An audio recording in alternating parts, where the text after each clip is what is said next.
Alors bonsoir mes chers amis. Comme nous l'avions annoncé, ce soir, c'est en direct de Charenton, au Hachem, et comme on le fait souvent, d'abord on remercie pour son hospitalité notre cher ami Nathan, et évidemment son épouse. Et surtout, laissez-moi vous exprimer aussi ma joie d'abord d'être là parmi vous. Et bon, un cours comme ça, il est certainement beaucoup plus vivant, donc je regarderai moins la caméra, donc vous comprendrez. Et on va évidemment, comme on le fait à chaque occasion, donc dédier ce cours pour la libération Bezrat Hashem, des otages, qu'ils soient sains et saufs, et qu'ils puissent vraiment retourner le plus vite chez eux pour le retour et la protection, bien sûr, de tous les soldats, tous ceux qui protègent le clan d'Israël. Et j'espère que même ici, en dehors d'Israël, tous les Juifs ont compris que la bataille qui est livrée là-bas, c'est pour tous les Juifs dans le monde. C'est pas que pour les Israéliens, c'est pour tous les Juifs dans le monde, contrairement à tout ce que les autres peuvent penser. Et Leilu Nishmat, et que tous ces corbanotes, tous ceux qui ont évidemment été sacrifiés, plus de 300 soldats depuis le début, et toutes les victimes de cette barbarie, ben, que ce soit les Leilu Nishmatam, qu'ils soient tous morts al Kiddush Hashem, pour sanctifier le nom de Dieu, et que Dieu accueille toutes ces Neshamot et Oroth en son sein, ben, Ezrat Hashem, c'est ce qu'on souhaite.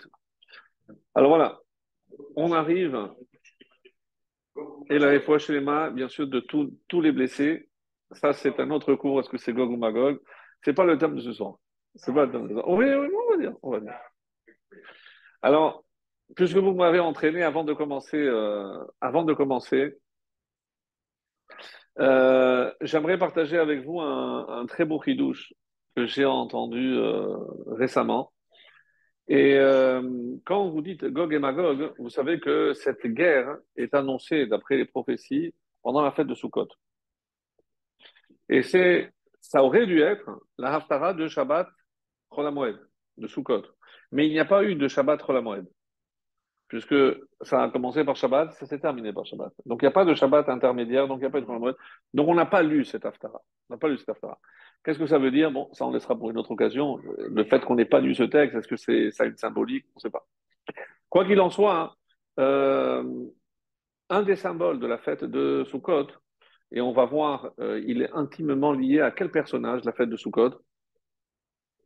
C'est une fête qui est intimement liée à lequel des patriarches? Yaakov. Abraham, Pessah, Yitzhak, Shavuot, et Sukkot est certainement attribué à Yaakov. Alors on va voir pourquoi. Et un texte très très étonnant nous dit parce qu'il est arrivé à un endroit, là-bas il a construit des Sukkot pour le troupeau. Il a fait une pergola. Il a fait pour le brebis des abris. On ne va pas dire des Sukkot. Et il a appelé cet endroit Sukkota par rapport aux abris qu'il avait fait. Mais des abris pour des animaux. Et parce qu'il a fait des abris pour les brebis, l'endroit s'appelle Sukkot. Et on va attribuer la fête de Sukkot à notre patriarche Yaakov. Point d'interrogation. Donc, on reviendra par la suite. Un des symboles de la fête de Sukkot, ce sont, à part la Soukha elle-même, bien sûr, c'est l'herbe minime. L'herbe minime. S'il y a une fête qui exprime l'union, la cohésion, c'est on prend quatre espèces qui symbolisent, bon, on va pas revenir sur des choses qui sont déjà connues, les quatre types de juifs, avec odeur et saveur, donc qui ont l'étude, la pratique, et lequel, sans aucun doute, est celui qui, on va dire, se détache des autres parce qu'il est parfait, c'est le hétrog. Et d'ailleurs, lorsque je les mets ensemble, je mets les trois autres ensemble, le hétrog, par sa forme, vous allez me dire, il ne s'attache pas aux autres. Mais même si j'ai les trois, je ne peux pas faire la bracha, je n'ai pas accompli la mitzvah tant que l'étrog ne les rejoint pas. Alors, retenez donc que le hétrog symbolise le juif parfait, en quelque sorte. Quelle est, d'après vous, la qualité indispensable à tout juif pour se comporter comme tel? Yirat Shamayim, la Hanava, l'étude. Celui qui n'étudie pas, c'est pas un bon juif. Chesed, ça, vous me dites dans le concret ce qu'il doit faire. Irat Shamaim, c'est accomplir les mitzvot, étudier. Moi, je ne parle pas de l'action, je parle de ce qui précède à l'action. C'est quelque chose, si on ne l'a pas, on ne peut pas passer à faire tout le reste. Je suis d'accord avec toi. Je suis d'accord avec toi. C'est la Emouna. Et à qui on va attribuer la Emouna? À quel patriarche? Non. Abraham, c'est Chesed. Non. Yitzhak, c'est la Gevura. Lui, il fait ce qu'on lui dit. Mais Yaakov, c'est Tif Eret. Et si on rentre un peu dans les détails, mais je n'ai pas envie de rentrer dans les détails, qu'est-ce que c'est Tif Eret? C'est l'assemblage de Chesed et de Gevura. Ça donne un mélange.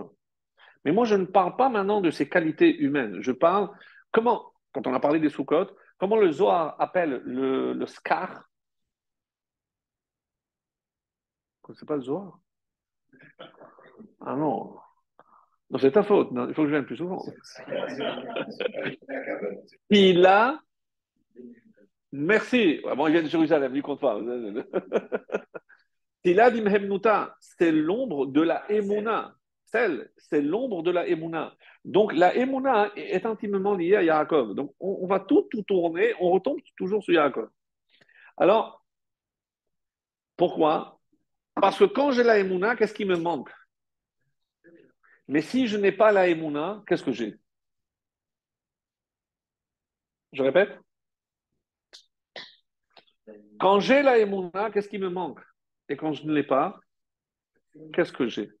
Alors maintenant, quelqu'un qui a la Emouna, est-ce que vous pensez, et vous pouvez être en désaccord avec moi, est-ce que vous pensez que je peux transmettre la Emouna à quelqu'un?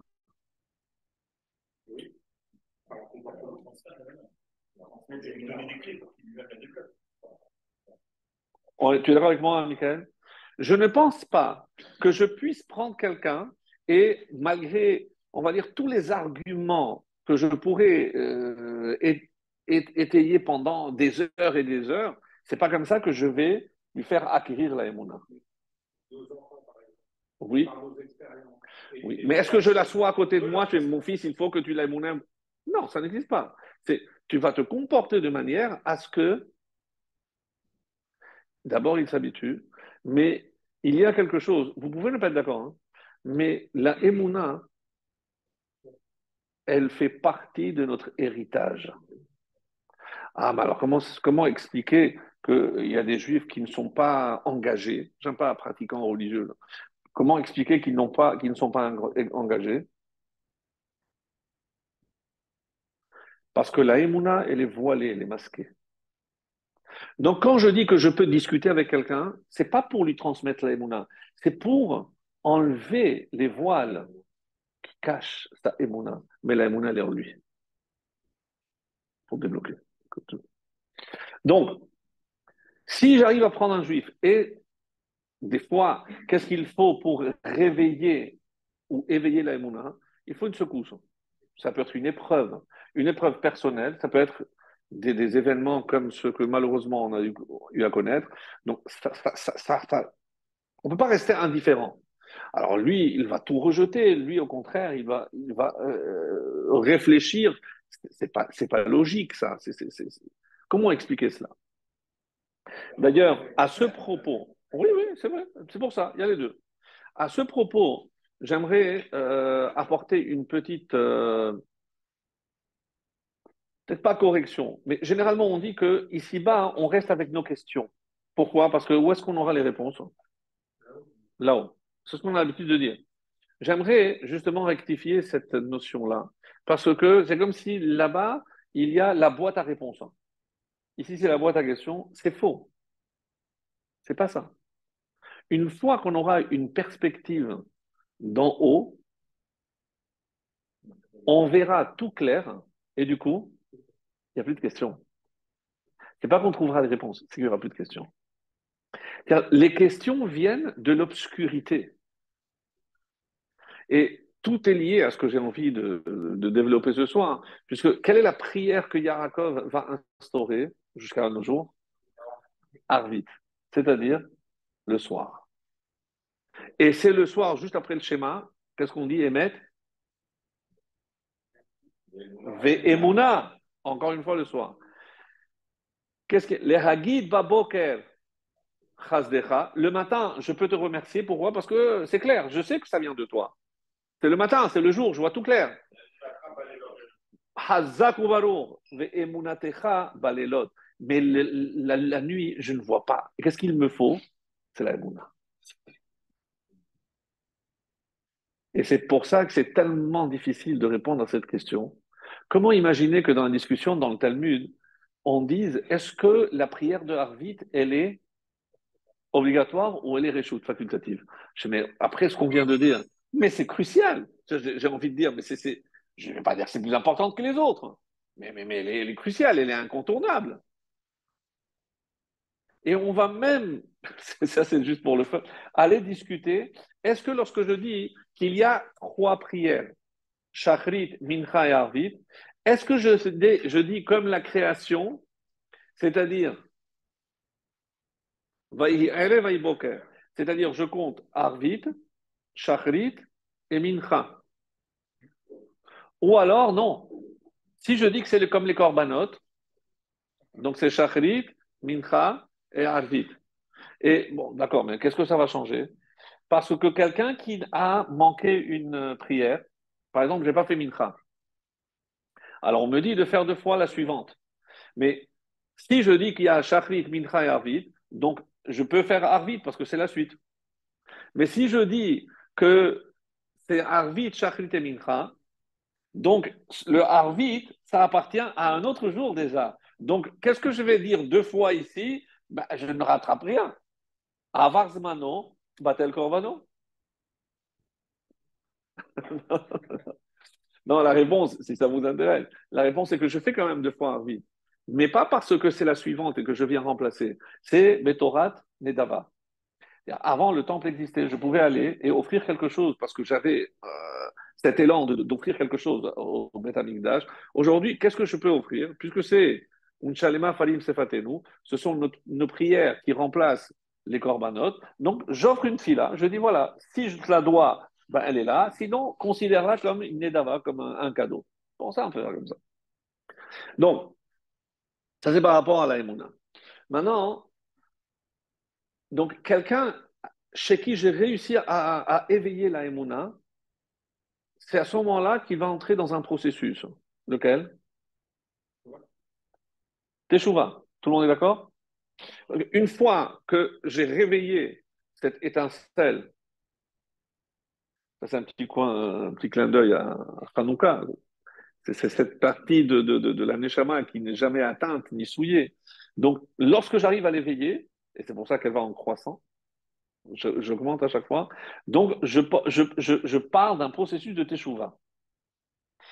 Si j'ai la Emouna, et que tout le monde réussit à éveiller cette émouna et que tout le monde commence un processus de teshuva, et ce à quoi on assiste, je ne sais pas si vous d'ici vous percevez ce qui se passe en Israël, je peux confirmer, c'est incroyable. C'est-à-dire, on n'a jamais vu des soldats demander, regardez, il n'y a pas un jour, avant c'était trois soldats qui faisaient la prière dans le coin, là c'est 40. Dans Gaza, ils font charité dans Gaza. Pendant que certains surveillent, d'autres font la tefila. Impressionnant. Et ils ont tous demandé des kippotes, ils ont tous demandé des talits, parce qu'ils ont compris que le vrai pare-balles, c'est le talit katan. Les kippotes, les tefilines, c'est impressionnant. Impressionnant. Impressionnant. Et vous auriez pu dire, oui, mais après ce qui s'est passé, ben, comme quelqu'un dit tout à l'heure, oui, mais comment Hachem nous a lâchés, nous a envoyé ça, ben, j'ai envie de, j'aurais pu penser. Non, pas de ça.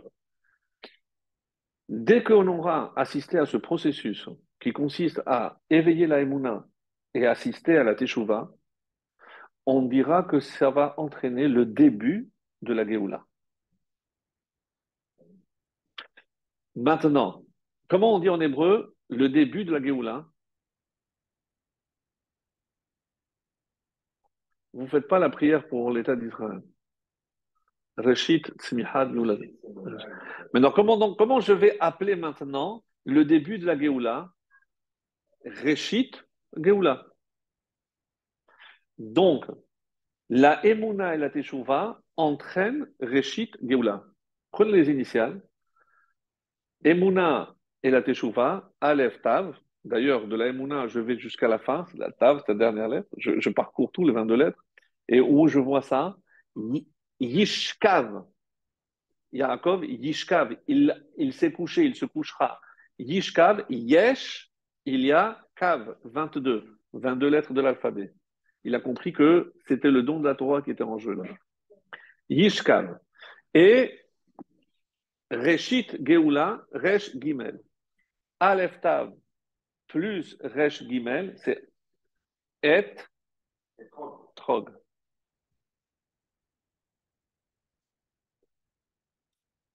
Etrog.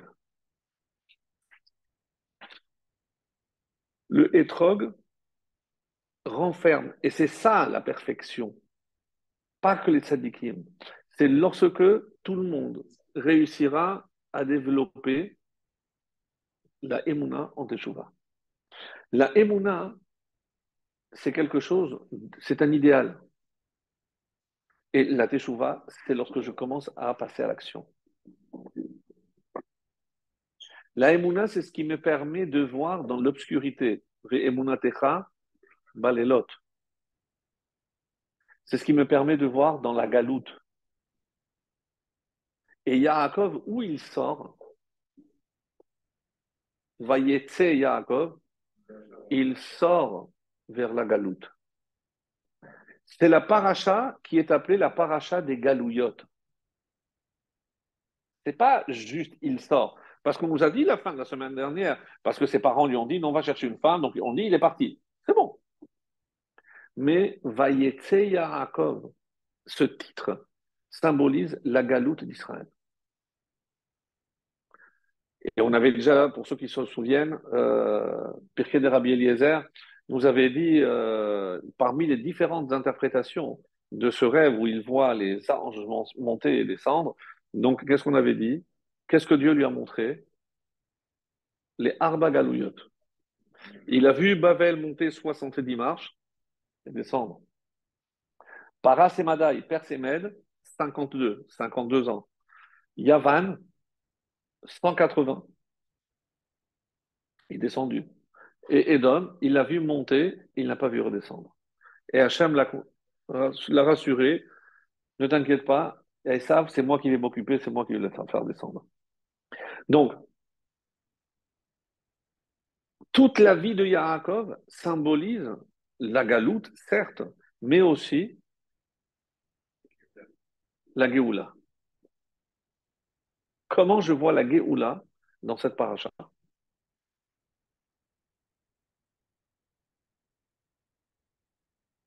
C'est pas évident. D'abord, il va fonder le peuple juif. Et je vais vous donner une explication qui n'est pas du tout classique, qu'on n'a pas entendue, en tout cas moi je ne l'ai jamais donnée. Il vient, il se présente et il dit, je vais travailler pour toi combien de temps? 7 ans. Mais tais-toi, mais tais-toi. Peut-être qu'il t'aurait demandé de travailler 1 an, il t'aurait donné Rachel. Je vais travailler pour toi 7 ans. Quel rapport? Quel rapport? Tellement qu'il y a un des commentateurs qui dit, parce qu'elle était âgée de 5 ans. Et comme il fallait attendre qu'elle ait 12 ans, donc il a proposé 7 ans. Je dis, mais alors, d'où il vient? D'où il vient? Donc il est sorti de chez lui, il est arrivé chez Laval? Il y a un laps. Mais s'il savait qu'elle n'avait que 5 ans, au lieu d'aller travailler, reste étudier encore 7 ans, 7 ans. Je suis déjà en train d'étudier, alors étudie plus. La question est évidente. C'est pour ça que tout le monde n'était pas d'accord sur cette interprétation. Sinon, il aurait pu rester étudier. Et on nous précise qu'il a dormi. Et pendant les 14 ans, mais qu'est-ce que dit l'Agmara? Un homme qui te dit qu'il n'a pas dormi 3 ans, tu ne le crois pas. Pendant 3 jours. Pendant 3 jours. Tu ne peux pas. Non, il n'a pas dit qu'il n'a pas dormi. Il a dit qu'il ne s'est pas couché. Donc, il dormait assis. Comme dans un chiot, les gens qui sont. Ah non, non, non. Non. Donc, il somnolait. On va pas dire qu'il somnolait. On peut dire comme ça. On va dire comme ça. À l'âge de 15 ans, il se sépare de son frère. Il est Yoshev Ohalim. Lui, il siège dans les tentes. D'accord. Quelle tente? De Shem et Ever. Donc, il a étudié. Là, quand il est parti, il a quel âge? 63. Donc, où il est entre 15 ans et 63 ans? Non? 63, oui, lorsqu'il arrive. Ouais, enlève 14. Mais où il était? Il étudiait. Et pendant ces 50 ans, il a dormi? Il y avait un internat à la yeshiva de Shem et Ever? Je demande. Parce qu'on nous présente ces 14 ans comme quelque chose de particulier. Mais ça fait 50 ans pratiquement qu'il étudie là-bas. Qu'est-ce que tu prends Ah, c'est une question. Elle s'impose, cette question. Je me dis, alors pourquoi on met en valeur ces 14 ans et après on nous dit non, ces 14 ans sont Keneged, sont les 14 ans qu'il va travailler pour Rachel et Léa.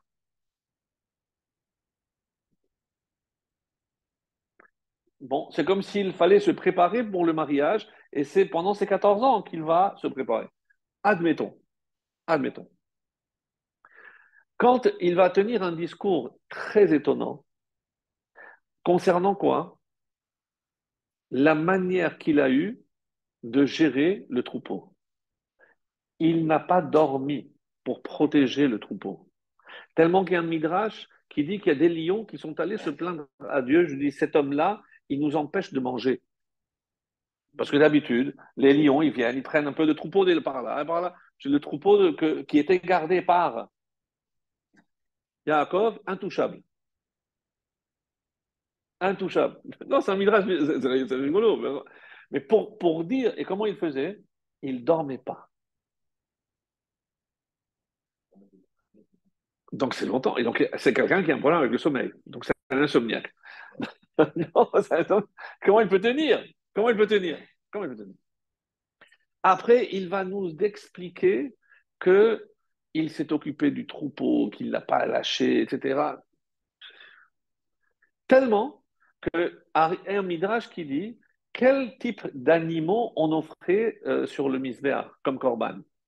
Trois types. Des taureaux, des béliers et des moutons. Des moutons. Les taureaux comme qui?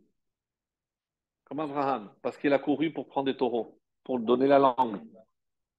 Le bélier, bravo Yitzhak. Et les Kevassim, c'est ce qu'il a surveillé, c'est Yitzhak. C'est Yaakov. C'est incroyable. On retrouve toujours Abraham, Yitzhak et Yaakov, partout. Partout. Vous pouvez tout tourner, c'est incroyable. Alors, mais tous les détails sur ce troupeau, quand il a négocié, non, maintenant c'est les pointillés, non, c'est les rayés, on ne comprend rien. Tellement que le Harizal nous dit que les plus grands secrets de la Torah se trouvent dans ce passage-là. Là-bas, qu'est-ce qu'il a pris? Il a pris des bâtons, il a fait des traits, etc. Suivez lettre à la lettre ce qui est marqué, essayez de faire et regardez si ça donne des moutons tachetés, mouchetés. Mais qu'est-ce que la Torah rentre là-dedans? Sincèrement, qu'est-ce que ça nous apporte? Depuis quand la Torah accorde-t-elle une telle importance à des détails? Parce qu'à la fin, c'est des détails. On est d'accord? C'est pas très important. Laissez cette question de côté. On va y revenir. Bravo. Ça, c'est écrit, et c'est comme ça que ça a rapporté. Pourquoi il ne somnolait pas? Parce qu'il attendait le retour de Esav. Mais à un moment donné, c'est un pirkei de Rabbi Eliezer, donc un midrash qui nous dit que Rivka, elle a fait appel à Eliezer. Il lui dit, est-ce que tu peux aller dire à mon fils que c'est bon, Esav a complètement oublié qu'il peut revenir. Donc, Eliezer va voir Yaakov. Ta maman a dit que tu peux rentrer, ça y est. Ça, c'est quand? Après les 14 ans de Shem et Ever. Donc, tu n'as plus besoin d'aller, tu peux rentrer. Qu'est-ce qu'il fait, Yaakov?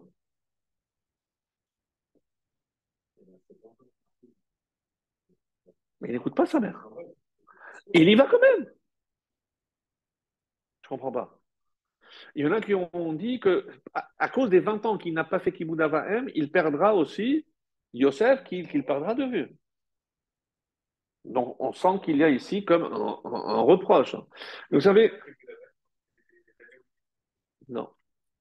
Oui, pendant qu'il étudiait, avant les 14 ans, oui, c'est Kibbout Avahem. D'ailleurs, est-ce que vous savez comment David est mort? Le Malach Hamavet, il ne savait pas comment faire. Pourquoi? Parce que tant qu'il étudie, j'ai pas d'emprise. Donc pourquoi il n'est pas venu pendant qu'il dormait? Il était connecté quand il va. Même s'il dort 1 heure, mais il dormait. Alors attends qu'il dorme, prends-le. Il dormait très peu. Il dormait par tranche comme le cheval. Bon, d'accord, mais il dormait. Ou quand il mangeait, il n'étudie pas. C'est la réponse, les amis. Quelqu'un qui mange ou qui dort pour prendre des forces pour étudier, Hachem lui compte les heures de sommeil ou de ses repas comme s'il étudiait. C'est un chidouche extraordinaire. C'est un chidouche extra. Parce que sinon, ça n'explique pas comment il a attendu qu'il soit complètement déconcentré. Et comme c'était Shabbat, et pas n'importe quel Shabbat, c'était Shavuot. Parce qu'on sait que David est mort et il est né à Shavuot. Donc, comme c'était Shavuot, donc il a dit, mais qui c'est qui transgresse Shabbat? Et c'est là où il l'a eu. C'est comme ça que David est mort. Donc, tout ça pour dire que même le sommeil fait partie de l'étude. Quand quelqu'un à ce niveau-là, pas à un autre niveau, je pense pas bon, déjà à ce niveau-là. Donc, viennent parmi les ouvrages qui traitent de cette question, il y a évidemment le Zohar, le Harizal et autres. Et même si on ne comprend pas exactement, mais c'est une idée que moi j'ai trouvée vraiment merveilleuse. Merveilleuse. Qu'est-ce qui s'est passé après la faute de Adam Arishon?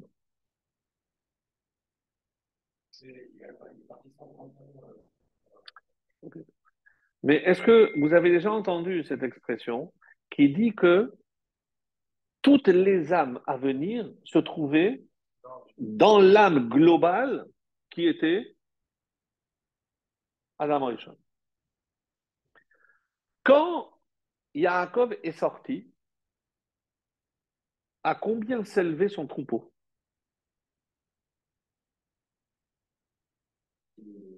Méod, Méod. Il est sorti de chez. Il est parti. Il y en a qui disent qu'il est parti avec Shishim Ribo, 600 000 bêtes. Je ne sais pas si vous voyez ce que ça représente. Et il y en a qui disent non, le double. 1 200 000. Je ne sais pas comment on compte 1 200 000 bêtes. Quand il est arrivé, et c'est d'ailleurs Lavan qui lui dit, quand tu es arrivé, j'avais un petit troupeau. Il dit combien? Non. Mais comme il a utilisé le mot Me'at, les Chachamim font par analogie, et quand vous êtes descendu, Bimte Me'at, quand on est descendu où? En Égypte, 70. Combien de bêtes avait Lavan au moment où il est arrivé? 70. Combien de bêtes il avait quand il est sorti? 600 000. Mais on connaît ces chiffres.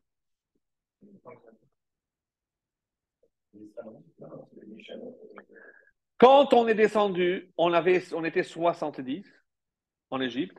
Et quand on est sorti d'Égypte, on est sorti avec 600 000.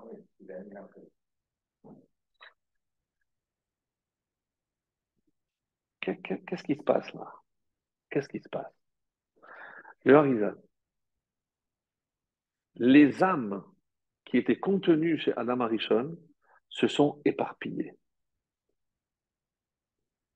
Et même si on ne comprend pas, c'est pour ça que je dis qu'on ne comprend pas tout ce que ça veut dire, mais les âmes passent par des transitions. Donc, comme il avait fauté, donc les âmes descendent. Et quand elles descendent au niveau le plus bas. C'est quoi le niveau le plus bas? Domem. minéral. Après Tzoméa, après Chai. Et après, il faut passer de Chai à Medaber. C'est quoi? Des animaux à des hommes. Qui va opérer ce transfert? Yaakov Avinu. Lorsqu'il s'est occupé de ce troupeau, pourquoi il a dit à sa mère, tu te trompes, j'ai un travail à faire, c'est récupérer les étincelles des âmes de Klal Israël. Parce que tant que la vanne les a, elles sont enfermées. La vanne ne les lâchera pas. Donc, il n'y a que quelqu'un, et d'où on apprend ce principe, on le connaît déjà. C'est Zéléumat Zé Bara Elohim. Hachem a créé toujours des forces égales. Par exemple, si Hachem a fait émerger un personnage comme Abraham, il fallait que quelqu'un face à Abraham soit de la même envergure. C'était qui? Nimrod. Nimrod. Le jour de l'enterrement de Abraham, d'où venait Esav de tuer Nimrod? Ça veut dire, plus d'Abraham, il n'y a plus besoin de Nimrod.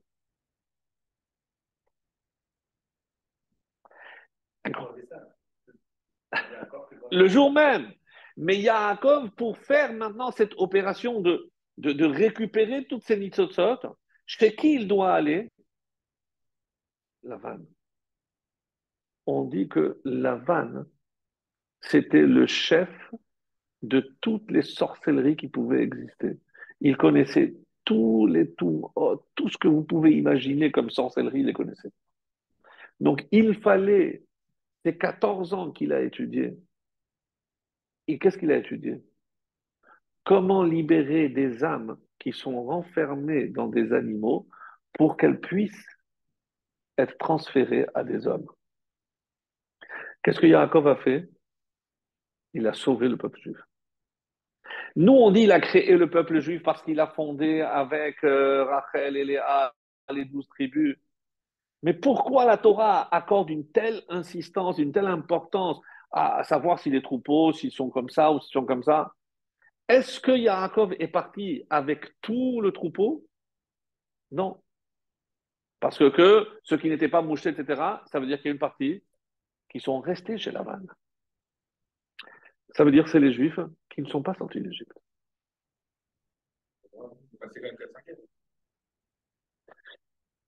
Qui va terminer le travail opéré par Yaakov? Un autre berger. Tu connais? D'où tu sais ça? David. David a eu affaire à un riche qui s'appelait comment?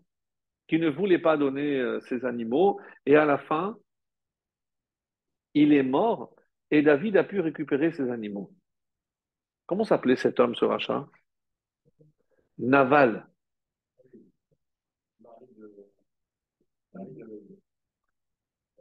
Abigail. Naval. Lisez à l'envers. C'est le Gilgoul de la vanne. Il faudra attendre que David Hameler, qu'est-ce que ça veut dire il récupérait le troupeau de Naval, il a pu récupérer les nitzotzot, les âmes que Yaakov avait laissées chez Lavan. C'est impressionnant, les amis.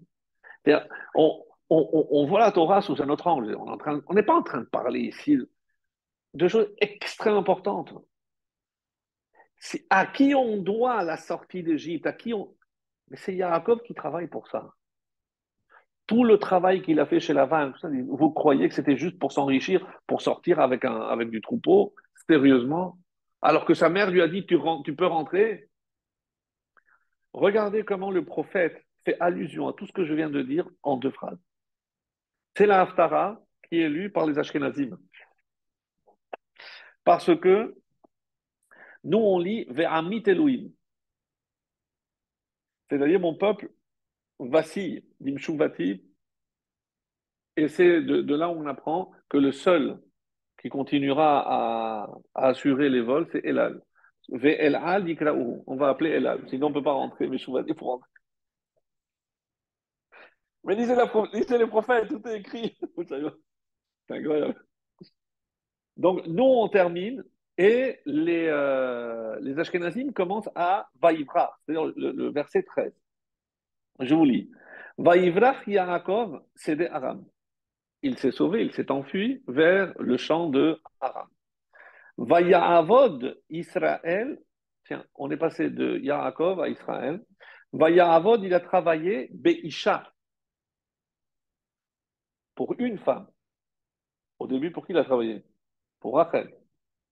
Ou Beisha, Shama. Et pour une femme, puisqu'il a travaillé d'abord pour Rachel, mais il ne l'a pas eu, et après il a fallu qu'il continue encore 7 ans. Shama, Shama, il a gardé. Il a gardé quoi? Qu'est-ce qu'il a gardé? Le troupeau. Il a gardé le troupeau. Oui ou non? Uvnavi he'ela Hashem et Israël mi Mitzrayim. Attends, je n'ai pas compris. Tu es en train de me parler de Yaakov quand il est allé chez Lavan. Le deuxième verset, qu'est-ce qu'il dit? Uvnavi, et par un prophète, he'ela et Israël mi Mitzrayim. Il a fait monter Israël d'Égypte. Quel prophète? Moshe. Ubenavi nishma. Et c'est par un prophète qu'il a été gardé. Mais pourquoi je saute de Yaakov à Moshe? D'après ce que je viens de dire.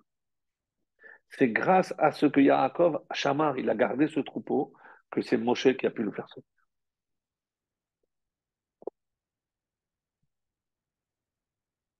C'est incroyable. C'est bon, vas-y. Alors, on peut lire l'Aftara, on peut lire le prophète, bon, c'est mignon, bon. On nous raconte l'histoire, mais si on n'a pas les éléments, on ne comprend rien. Cette histoire de Mandragore, on va parler un peu du mariage, drôle de mariage. Il est dit il ne s'est rendu compte que le matin. Vahi baboker vehine hilea. Et toute la soirée, mais il n'y avait pas un mariage, ils n'ont pas dansé ensemble. Je sais pas, ils étaient très religieux, donc il n'y a pas. Ils ont fait un mariage, ils ont fait une fête. Qu'est-ce qu'il a fait? Qu'est-ce qu'il a fait là-bas? C'est un midrash, je n'invente rien. Il a tout fait dans l'obscurité. C'est pour ça qu'il a économisé les photographes. Je sais pas, de toute façon, on voit rien. Il a annulé les spots. Yaakov, il dit, mais qu'est-ce que tu fais? Comme ça, chez nous, c'est cette habitude. Les mariages, c'est dans l'obscurité. Toute la fête dans l'obscurité.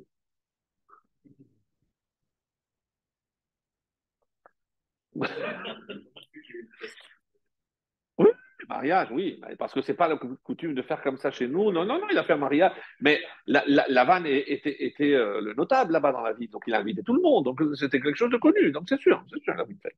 Il a fait une fête dans le noir. Et maintenant, j'ai pas envie de casser le mythe, mais je vais le faire.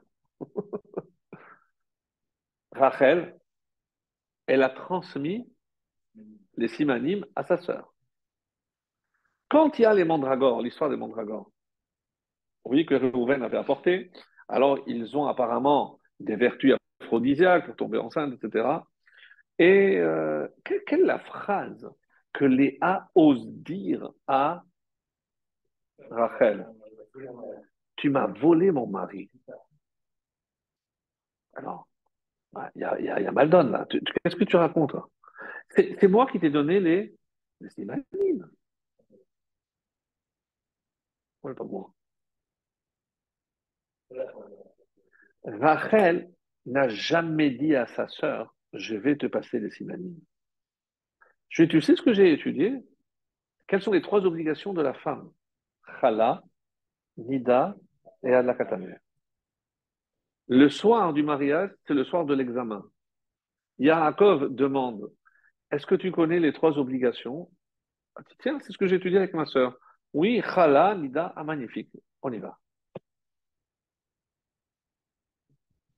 Et il n'y a pas. Après, c'était ça. C'était ça. Les Timanim, c'était ça.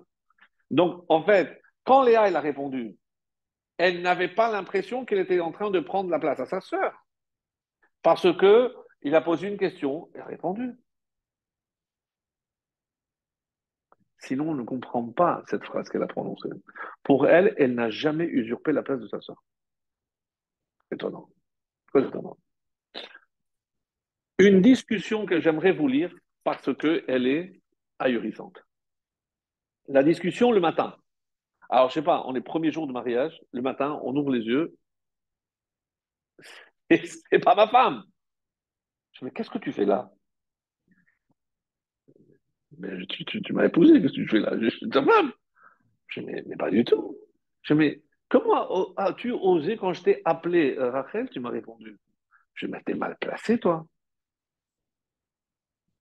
Quand ton père t'a demandé qui tu es, qu'est-ce que tu as répondu?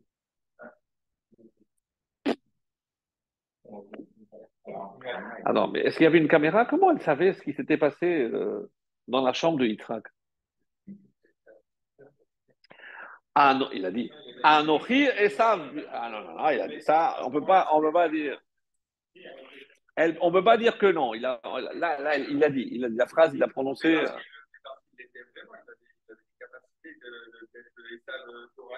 Ah, attends, mais c'est ce que le texte doit dire. Vechola ou laïla. Écoutez bien ce midrash. Je vous lis le midrash. Je vous lis le midrash. Donc, vous lisez, mes amis, soit vous lisez ce midrash comme je viens de le faire, c'est-à-dire, mais dis-moi, bah, tu vas me donner des leçons, toi aussi tu as dit. Mais pourquoi tu as dit ça? Non, parce que moi j'ai écouté ma mère. Et moi j'ai écouté mon père.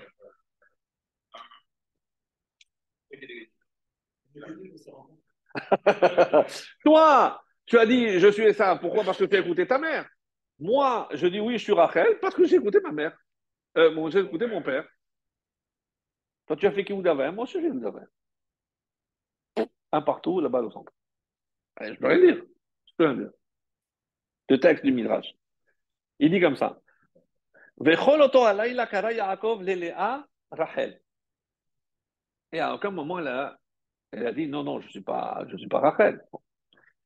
Vehi antalo, et elle, à chaque fois, elle a répondu. Donc, Rachel, tu ne peux pas emporter, tiens mon chéri, tu ne peux pas emporter. Betzafra, le matin, hine hilea, mutation, c'est Léa. Amar la Yaakov le Léa, hein, Yaakov lui a dit, mais tu es vraiment une Ramaïte, fille de Ramaï. Tu es une tricheuse, fille d'un tricheur. Le Midrash est très dur.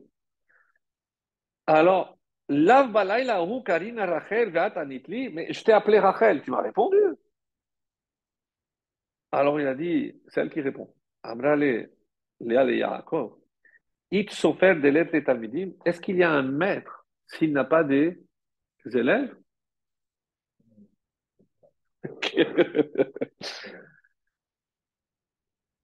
Tavalach avouch Esav. Ton père, il t'a appelé à la Esav. Et qu'est-ce que tu as répondu? Anochi, Anochi, Esav bechorecha. Tu as répondu. Donc tu vois bien, toi tu es le maître et moi je suis ton élève. Lokachaya sheavicha haya kore lecha Esav ve'ata anita lo. Tu lui as répondu. Alors, ça, c'est le premier degré. Donc c'est déjà chaud. Première rencontre, ça y va, ça y va.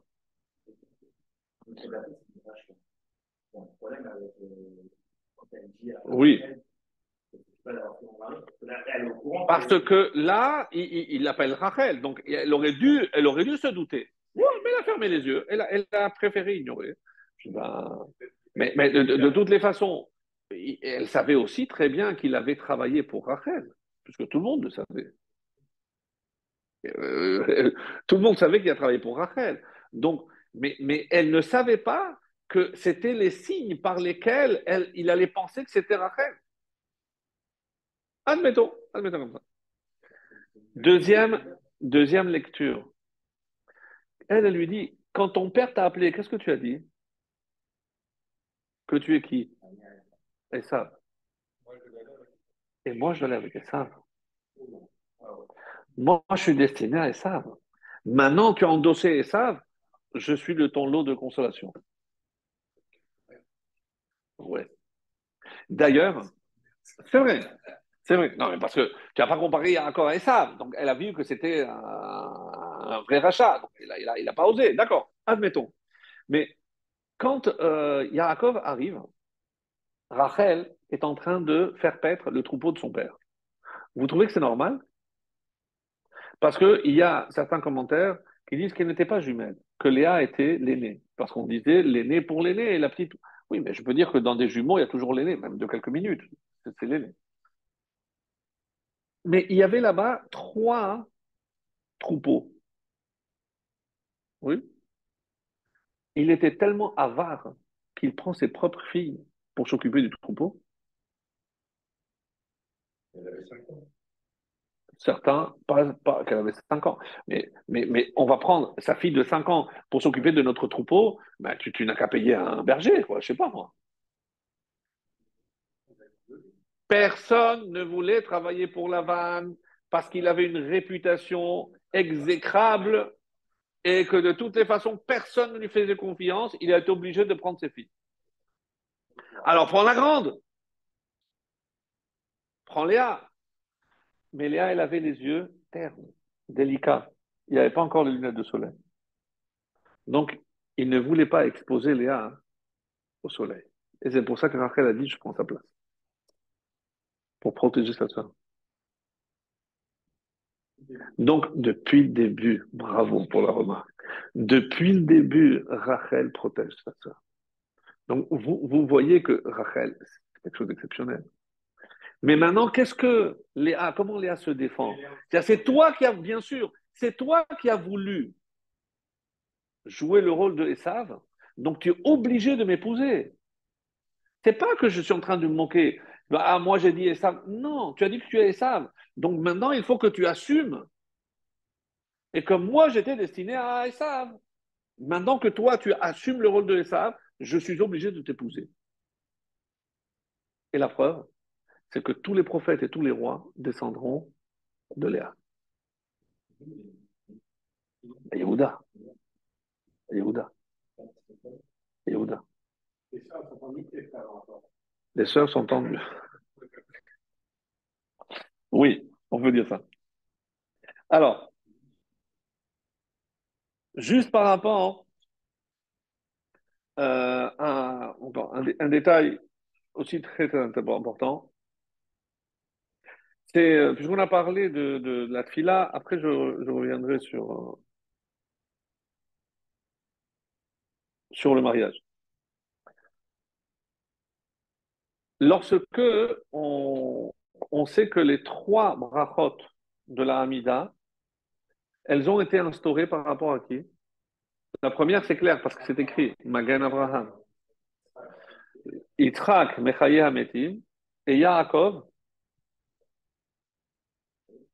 Akel Akadosh. Alors, pour les deux premiers, c'est clair. Magen Abraham, Dieu l'a protégé à quel moment? Lorsqu'il était dans la forêt des Ardents. Si Dieu ne l'avait pas protégé, il aurait brûlé.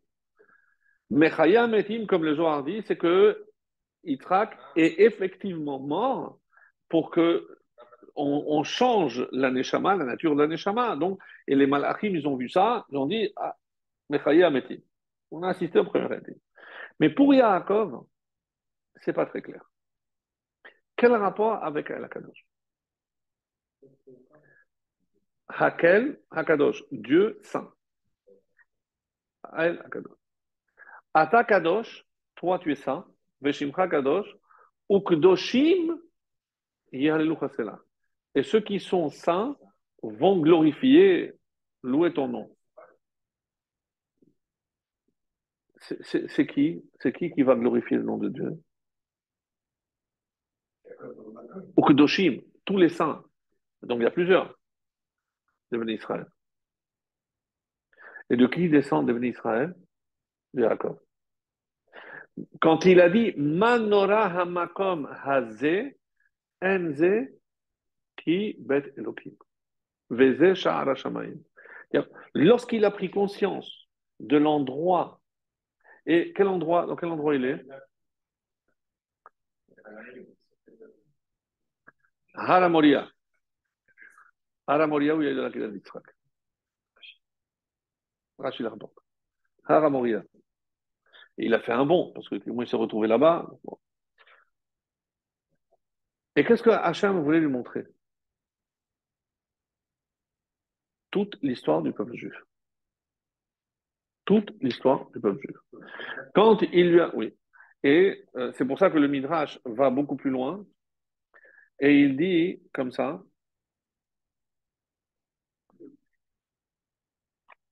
Euh,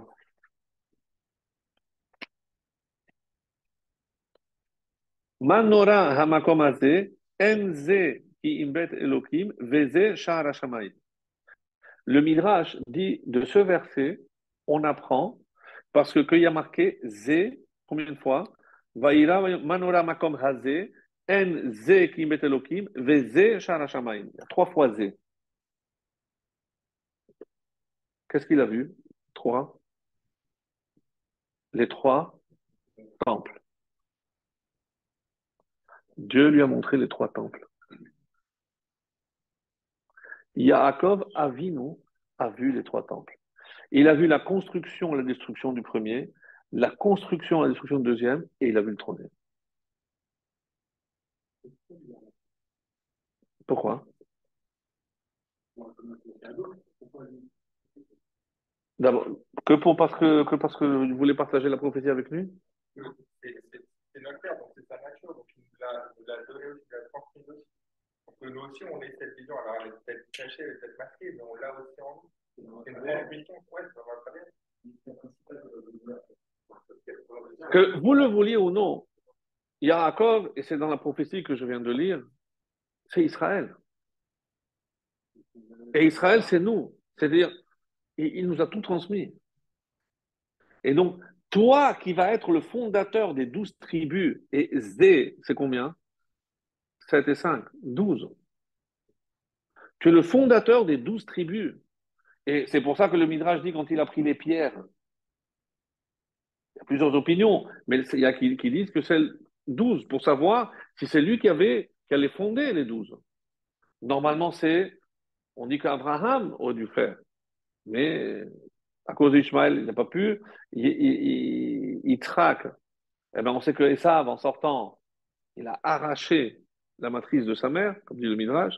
Donc c'est pour ça qu'on dit qu'il était rouge. Ça, on l'a vu, ça. C'est pour ça qu'il était rouge, parce qu'il avait absorbé le sang. Donc, il reste que Yaakov. Et Yaakov mettra au monde les 12 tribus.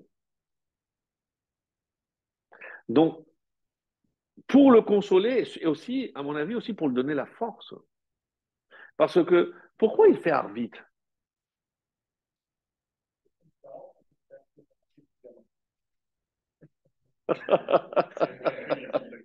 On va bien, on va bien. On va bien, on va bien. On dit comme ça. Ouais, tu peux dire ça. Tu peux dire ça. Je vous lis, je vous lis Shem Mishmuel. Vraiment incontournable, et surtout sur cette paracha. Et je vous le lis parce que c'est vraiment, les mots sont importants. Yesh lefaresh, Mashi Yaakov Avinu tiken tfilat arvit. Pourquoi c'est lui qui a fait arvit? Alors, on est en train de dire que c'est le plus important, et de notre côté, on est en train de dire que la tfilat d'arvit, elle est réchoute. Oui, c'est tarté les satrés, on dit. C'est contradictoire. Soit je dis que c'est le fondateur, donc c'est plus important, mais je ne peux pas dire sur la prière que lui va instaurer qu'elle est facultative. Si c'est le plus important, attends, c'est le soir. Non, parce que comme il n'y avait pas de korbanot, parce que ce qu'on a expliqué dans la Gemara, on dit non. Parce que les korbanot, on faisait le tamid chez la boquette, tamid ben arabaïm. Donc ça, c'est Ali de Mincha. Le soir, ben, il n'y avait pas de vrai korban. On offrait les. Mais c'est pas, il n'y a pas. Donc ça ne correspond pas. Ah, on aurait pu dire ça. Parce que ça ne correspond pas à quelque chose de concret. C'est vraiment quelque chose de nouveau, d'innovant. On aurait pu dire. Alors écoutons les paroles du Shem Mishmoel. Haïnu she'afilu yehi adam betachlit hashaflut ve'achashechut Bebira Amikta. Analysez la vie de Yaakov. C'est une catastrophe. Son propre frère veut le tuer. Il se sauve. Il est comme un mort parce qu'il n'a pas un rond. On dit, que le Midrash dit d'ailleurs, qu'il a pleuré. Pourquoi il a pleuré? Parce que comment je vais arriver les mains nues? Regarde Eliezer, il est venu avec 10 chameaux remplis de... Moi, j'arrive avec rien. Et c'est dans les pleurs qu'il a fait, qu'il a composé. C'est très beau. Il a composé un Shila Ma'alot, lequel on lit maintenant dans une période difficile. Et ça, Enai, et les Harim. Et qu'est-ce que je demande? Mais Aïn Yavo Edri. D'où viendra mon aide? Edri, mais il m'achète. C'est Yaakov qui l'a fait. Quand? Dans la nuit. Et c'est pour ça, où est-ce qu'on le lit? Dans Arvit. Dans Arvit. Et quand nous on le lit, c'est parce qu'on a besoin de l'aide d'Hachem.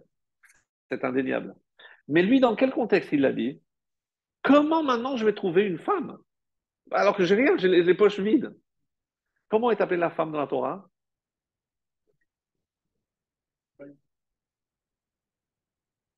Et Elo, et Ezer, Kenegdo. Ezer, c'est Ned. Donc, Me'aïn Yavo, Ezri, ma femme. Elle est très bonne. Mais c'est magnifique. Me'aïn Yavo, Ezri. Maintenant, comment je vais avoir une femme? Je les poches vides. Me'aïn Yavo, Ezri.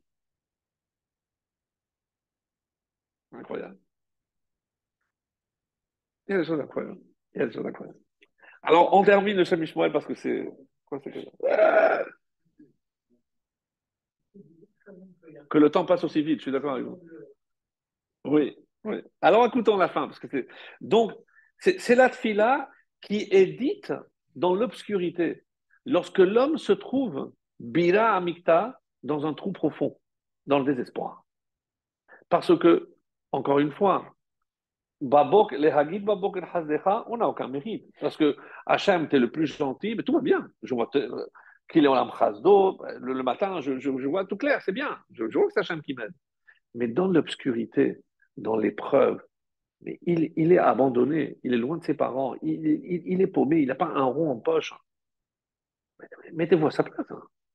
Tout ce qu'il fait maintenant, c'est instaurer Arvit. Tout ce qu'il a fait. Acharei yoto berum ma'alot, alors que la Torah a décrit comme Ishtam, Yoshev Ohalim, c'était l'homme parfait, mais c'était l'homme d'intérieur. Mais maintenant que tu as décidé d'endosser le costume de Esav, voyez, mais il faut que tu sortes maintenant dans le champ. C'est fini l'attente. En deux mots. C'est fini. Te planquer avec ta Gemara, ça y est, mon ami. C'est plus le moment. C'est plus le moment.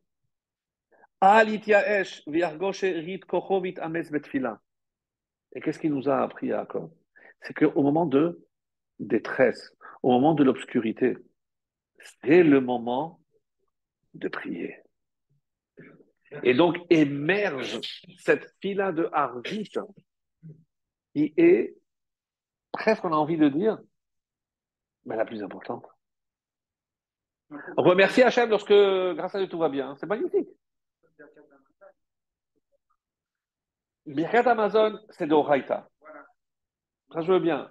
Mais Arvit, attends, il va terminer. Kemo Yaakov Avinu she'ayaz betachlit hashiflut be'atzmo. Lui-même, il était au plus bas, au niveau le plus bas. Ve'aya ha'olam chashur ba'ado. Il ne voyait pas à long terme. Pourquoi tout démarre avec ce rêve? Parce que qu'est-ce qu'Hachem le dit? Je sais que tu es préoccupé. Parce que tout ça, la nuit, il a dormi la nuit, etc.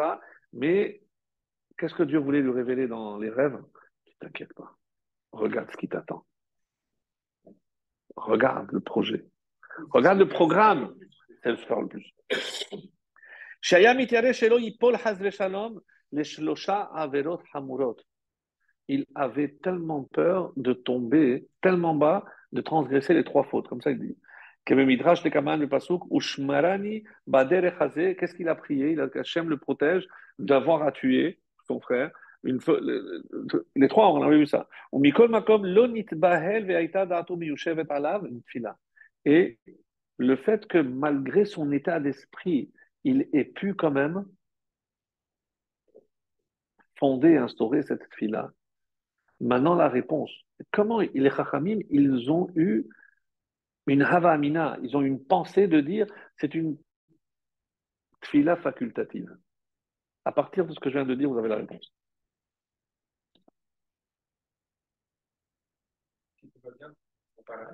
Évidemment. Parce que ce qu'on souhaite, c'est que tout aille bien. Qu'on ne se trouve jamais dans un moment de détresse où on sera obligé de faire arme dans l'obscurité. C'est-à-dire la rendre facultative, c'est admettre que c'est pas obligatoire de passer par un moment de détresse pour pouvoir élever notre tfila. C'est pas qu'elle est moins importante, c'est pour ça qu'elle est facultative. C'est pour qu'on n'ait pas besoin de la faire. C'est incroyable. Compris l'image? Très, très fort. C'est très, très fort. Exceptionnel. Exceptionnel. Quel était le rêve de Yitzhak? Le rêve de Yitzhak. On parle du rêve de Yaakov. Mais moi, je vous dis, il y a le rêve de Yitzhak aussi. Voir ses deux enfants main dans la main. Il savait que celui qui était à l'extérieur, c'était qui? Esav. Et pourquoi il lui dit, va, fais comme ceci, je vais te montrer comment chasser. Je vais te montrer comment, je vais te donner les armes pour que quand tu sois à l'extérieur, tu ne sois pas emporté par l'extériorité des choses. Il n'a pas réussi. Il n'a pas réussi. Mais aux yeux de Yitzhak, c'était évident. Et comment on sait qu'il ne s'est pas trompé? D'abord, Shmuel Hanavi, lorsqu'il va chez Yishai, et il dit, mais écoute, Hachem m'envoie chez toi pour le roi d'Israël, mais il y a aucun ici. Tu as un autre fils que tu me caches? Il y a un. Bah, appelle-le. Il voit rentrer, il a sauté. Un rouquin. C'est ça. C'est ça, oui. Mais c'est le tikkun de ça. Le tikkun de ça. Mais avant cela, il y a quelque chose de très très beau aussi. Où est-ce qu'on va, à quel moment on va assister à la concrétisation du rêve de Yitzhak? Parce que c'est le rêve de Adam aussi. C'est quoi? Cain Hevel. Et on retrouve toujours Caïn chez Esav, donc ce côté de conquérant, de vouloir acquérir plus, et Hevel, qui est le gentil, le berger, Yaakov, toujours. Et qui il faudra attendre pour retrouver avant? Ce ne sera pas ses enfants, ce seront ses petits-enfants. Regardez comment la bracha que Yaakov fait à deux de ses enfants, qui sont, non, Zevulun et Issachar. Écoutez la tfila. Velizvulun amar, semar Zevulun betzetecha. Zevulun, tu vas te réjouir dans ta sortie. Mais qui sortait dans les champs? Qui était le sorteur? Et ça. Veissachar, beohalecha. Mais qui était dans le ohel? Yaakov. Les mots sont là. Les mots sont là. Mais qui est celui qui représente la Torah? C'est Issachar. On aurait dû le faire passer avant.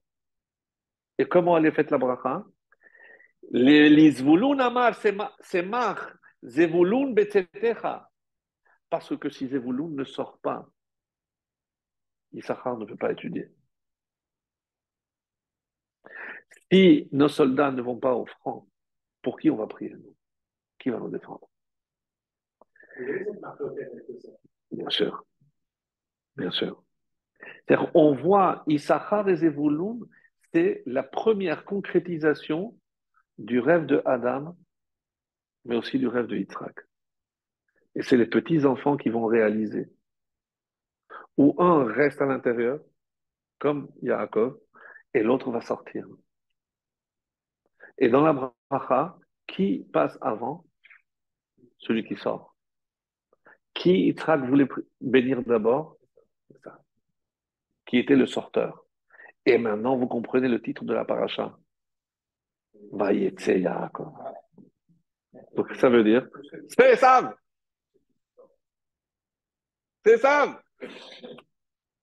Tout ce qu'il va entreprendre maintenant, c'est à la place de Esav. Donc il va épouser Léa, parce que comme Esav, il va devoir sortir, il va devoir travailler, il va devoir conclure. Ça veut dire la paracha de Esav. Incroyable. Tout le temps, tout le temps. Parce que tant qu'on n'a pas tout réparé, et ma conclusion, je vous lis ce texte, c'est le Sfat Emet.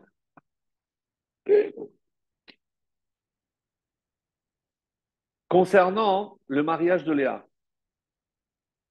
il est rapporté dans le Midrash, chez Amralo, comme Rimal et Aviv, toi tu as aussi trompé ton père. Quand tu as dit Anochi Esav Bechorecha, Vechi It Sofer, comme on avait vu, mais forcément il y a un maître, il y a des élèves. Nir Elevaer, c'est le Sfat Emet qui explique. Alpima Shermouba Midrash, Kichen Ayot Naim, parce que tout le monde connaissait. Hagdola, la Gadol, Vaktana, le grand pour le. Vesham'a Lea Maase Esav, ou Bachta. Pourquoi elle a pleuré? Lorsqu'elle a compris qui elle était censée épouser. כי הנה יעקב אבינו עליו השלום, זכה לקח חלקו של עשיו, כמו שנאמר בפרשה הקודמת. Parce qu'il a pris la part qui revenait de עשיו. ואמת אמר, אנוכי עשיו. Sans couper, אנוכי עשיו. Je suis prêt à endosser le rôle de עשיו, qui est de sortir. Donc, toute la bracha qu'il a reçue, quand est-ce que je vais voir si effectivement il l'a mérité? Dans notre paracha. Voyez, c'est Yaakov.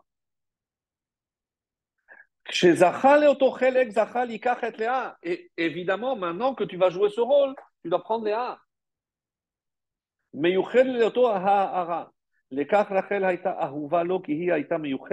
C'est clair que Rachel, parce qu'elle était prévue pour lui.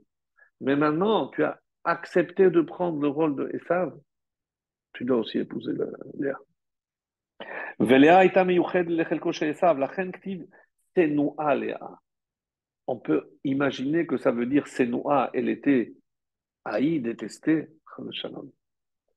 Qu'est-ce que les Chachamim ont expliqué? Shastama a assez sonné, parce qu'elle a fait quelque chose qui est détestable. C'est de prendre la place de sa sœur. Pérouche, Shema Shaya Tarich Esav Letaken, Velo Haya Yachol. Parce que Esav, le tikkun qu'il devait faire, il n'a pas assumé. Venital Mimenu, Venitaken Aliede, Yaakov Velea. Maintenant, qui va jouer ce rôle? Qui va faire le tikkun de Esav? Yaakov. Mais Yaakov, avec celle qui aurait dû aider Esav, c'est-à-dire Léa. Et c'est pour ça on dit Réou Ben. Elle a appelé son premier fils aîné Réou Ben. Ça, c'est un vrai fils. Pourquoi? Réou Ma Ben Beni les Ben Chami. Regardez mon fils et regardez mon beau-frère. Esav. Mashma Shem Tiknu Mashayam Yuchan Esav Letaken. De là, on apprend que c'est grâce à Léa que Yaakov a pu réparer ce qu'aurait dû réparer Esav. Et c'est tout le but de cette paracha. Comme on a expliqué que Abraham, Isaac et Yaakov, il y a aussi les trois temples. Abraham, c'est le premier temple. Il a eu Ishmaël. Il va le détruire. Par un descendant d'Ishmaël, les Babyloniens, Assyriens. Yitzhak, c'est le deuxième temple. Ça, Edom. Et Yaakov, troisième temple, il est indestructible. C'est parce que lui, il a réparé ce qu'il fallait, et le temple qui sera construit par son mérite sera indestructible. Voilà, chers amis.